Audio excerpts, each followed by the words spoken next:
नमस्कार, आप देख रहे हैं भारत रक्षक न्यूज। हम हैं आर के शर्मा।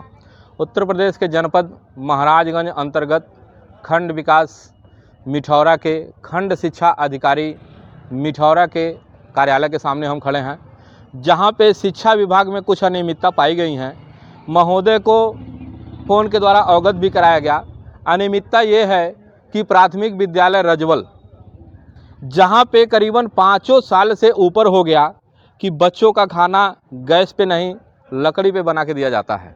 भारत सरकार की जो योजना है उज्ज्वला गैस को महिलाओं को दे करके जो सम्मान हमारी सरकार ने दिया है, उस सम्मान की धज्जियां उड़ाते हुए शिक्षा विभाग में प्राथमिक विद्यालय रजवल को देखा गया है। और इस तरह से इस खंड शिक्षा अंतर्गत कई ऐसे विद्यालय हैं जहां पे आज भी लकड़ी से भोजन बनता है और वहाँ पे गैस उपलब्ध नहीं कराया गया है, जबकि जो रसोइया वहाँ खाना बनाती है उज्ज्वला गैस से सरकार ने उसको सम्मानित किया। अपने घर में वो खाना उज्ज्वला गैस से बनाती है, लेकिन जहाँ शिक्षा की बात आती है वहीं शिक्षा विभाग में उस विद्यालय पे खाना लकड़ी से बनता है। सरकार की योजनाओं को धज्जियां उड़ाते हुए शिक्षित लोग, जहाँ पे सरकार की तरफ से या इस देश की तरफ से ऐसे शिक्षक तथा प्रभारी लोगों को देश ने क्या सम्मान में कमी कर दिया कि लाखों लाखों का सैलरी दिया जाता है, लेकिन फिर भी ये लोग गैस के पैसे को भी हजम कर जाते हैं। क्या इनको संतोष नहीं होता है? उन बालकों के गैस के पैसे को भी खा गए।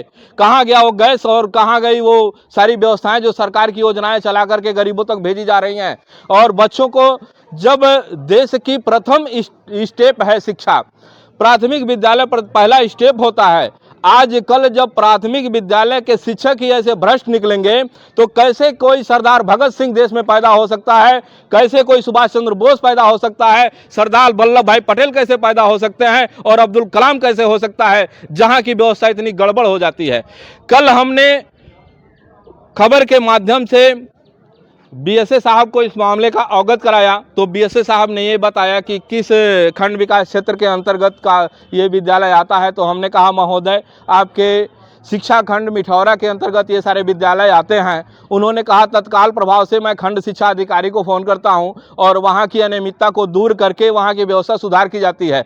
महोदय ने फ़ोन भी किया, बाद में खंड शिक्षा अधिकारी का भी फ़ोन आया हमारे पास, लेकिन आज जब खबर के माध्यम से इसको प्रसारण में लाया गया तो 5 साल की गतिविधि आज यह सुधार हो रही है। ये 5 साल तक क्या कर रहे थे? ये कहीं न कहीं ऐसा व्यवस्था है कि महोदय विद्यालय पे जाते तो थे, लेकिन वहां का निरीक्षण नहीं करते थे। अगर निरीक्षण करते थे तो लेन देन का मामला जरूर चलता होगा। ये अब ये महोदय जाने और शिक्षा विभाग में जो शिक्षक हैं वो लोग जाने कि क्या बात ही कि खंड शिक्षा अधिकारी महोदय चाहे बीएसए महोदय आज तक उस गतिविधियों पर नजर नहीं गया। हमारे दर्शक महोदय, हम आप लोगों से निवेदन करते हैं कि ऐसे जब भ्रष्ट लोग जब शासन में रहेंगे, जब व्यवस्था को सुधार नहीं हो पाएगा, तो हमारे देश का विकास कहां से होगा? सरकार की मंशा कहां फलीभूत होगी? क्यों ऐसी व्यवस्थाएं बनाई जाती हैं कि लाखों की सैलरी पाने के बाद भी इनको संतुष्टि नहीं होती है, जो बच्चों के लिए गैस का भी पैसा खा जाते हैं? आखिर कहीं ना कहीं से सेंसन तो हो रहा है, सरकारी धन तो उस पर सेंसन हो ही रहा है। सारे विद्यालयों में गैस पे खाना बनते हैं, जहाँ की रसोड़ों को खाना बनाते बनाते आप लोग जान रहे होंगे कि जिस किसी एक घर में अगर लिंटर का घर है, वहाँ पे अगर लकड़े पे खाना बनाए तो काले काले धुएं उसमें चिपक जाते हैं और बाद में वो टपकने लगते हैं। तो कहीं भोजन में भी टपकता होगा। 5 साल से क्यों नहीं इस चीज़ का पालन किया गया? और आज जब खबरों के माध्यम से प्रसारण किया जा रहा है तो महोदय के द्वारा तुरंत उपलब्ध करा दिया गया है। तो यह बताइए, यह उदासीनता है अपने कर्तव्यों के प्रति या फिर नहीं? ये हमारी दर्शक और हमारे देश के लोग तय करेंगे कि ऐसे भ्रष्ट लोगों के साथ क्या प्रशासनिक कार्रवाई होनी चाहिए।